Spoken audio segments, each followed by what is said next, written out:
के लिए लेकर आया हूं संपूर्ण चाणक्य नीति, जिसके पूरे 17 अध्याय यहां पर आपको सुनने को मिलेंगे।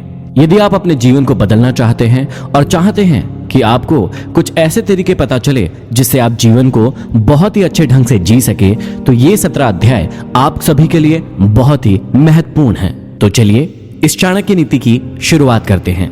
आचार्य चाणक्य के जीवन की एक प्रारंभिक घटना से उनके चरित्र का बहुत सुंदर खुलासा होता है। एक बार वे अपने शिष्यों के साथ तक्षशिला से मगध की ओर आ रहे थे। मगध का राजा महानंद उनसे द्वेष रखता था। वह एक बार भरी सभा में चाणक्य का अपमान कर चुका था।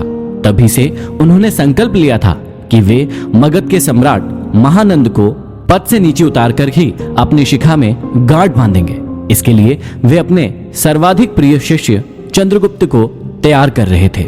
मगध पहुंचने के लिए वे सीधे मार्ग से ना जाकर एक अन्य उबड़ खाबड़ मार्ग से अपना सफर तय कर रहे थे। उस मार्ग में कांटे बहुत थे। तभी उनके पैरों में एक कांटा चुभ गया। वे क्रोध से भर उठे। तत्काल उन्होंने अपने शिष्यों से कहा, उखाड़ फेंको इन नागफनों को, एक भी शेष नहीं रहना चाहिए। उन्होंने तब उन कांटों को ही नहीं उखाड़ा, उन कांटों के वृक्षों की जड़ों में मही डाल दिया ताकि वे दोबारा न उग सके। इस प्रकार वे अपने शत्रु का समूल नाश करने पर ही विश्वास करते थे। वे दूसरों के बनाए गए मार्ग पर चलने में कभी भी विश्वास नहीं करते थे। वे अपने द्वारा बनाए गए मार्ग पर ही चलने में विश्वास करते थे। आशा करता हूं इन अध्यायों को सुनने के बाद आप भी अपनी जिंदगी में अपने मार्ग खुद तैयार करें, अपने ऊपर विश्वास करें और अपनी जिंदगी में आगे बढ़े।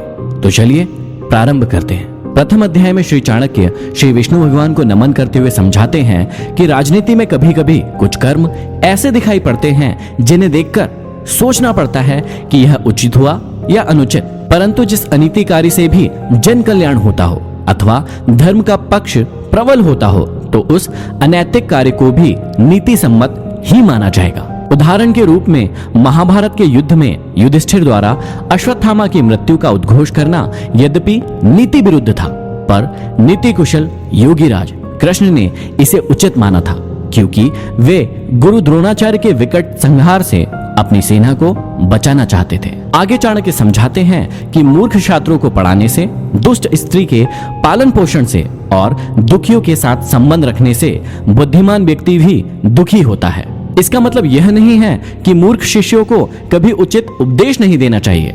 समझाने का तात्पर्य यह है कि पतित आचरण वाली स्त्री की संगति करना तथा दुखी मनुष्यों के साथ समागम करने से विद्वान तथा भले व्यक्ति को दुख ही उठाना पड़ता है।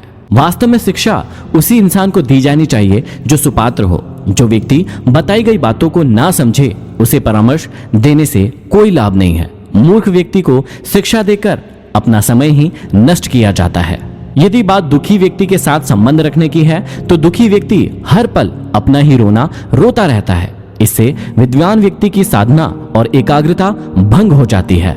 आगे श्री चाणक्य हमें समझाते हैं कि दुष्ट स्त्री, छल करने वाला मित्र, पलटकर तीखा जवाब देने वाला नौकर तथा जिस घर में सांप रहता हो उस घर में निवास करने वाले गृह स्वामी की मौत में संशय ना करे, वह निश्चित ही मृत्यु को प्राप्त होगा।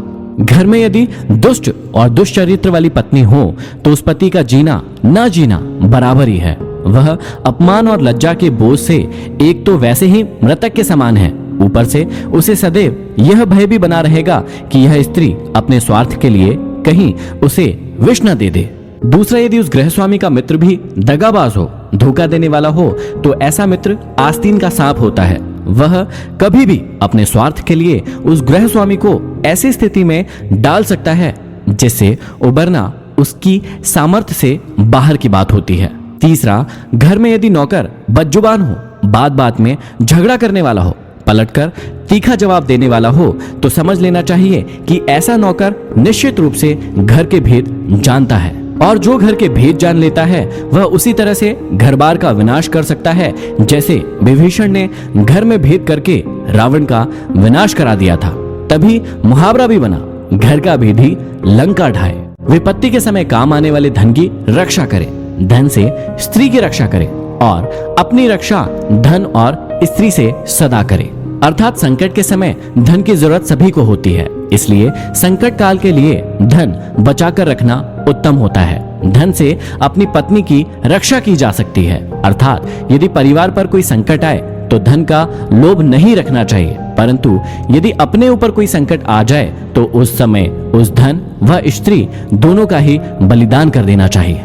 आगे श्री चाणक्य कहते हैं कि आपत्ति से बचने के लिए धन की रक्षा करें, क्योंकि पता नहीं कब आपदा आ जाए और लक्ष्मी तो चंचल है। संचय किया गया धन कभी भी नष्ट हो सकता है। श्री चाणक्य कहते हैं कि जिस देश में सम्मान नहीं, आजीविका के साधन नहीं, बंधु बांधव अर्थात परिवार नहीं और विद्या प्राप्त करने के साधन नहीं, वहां हमें कभी भी नहीं रहना चाहिए।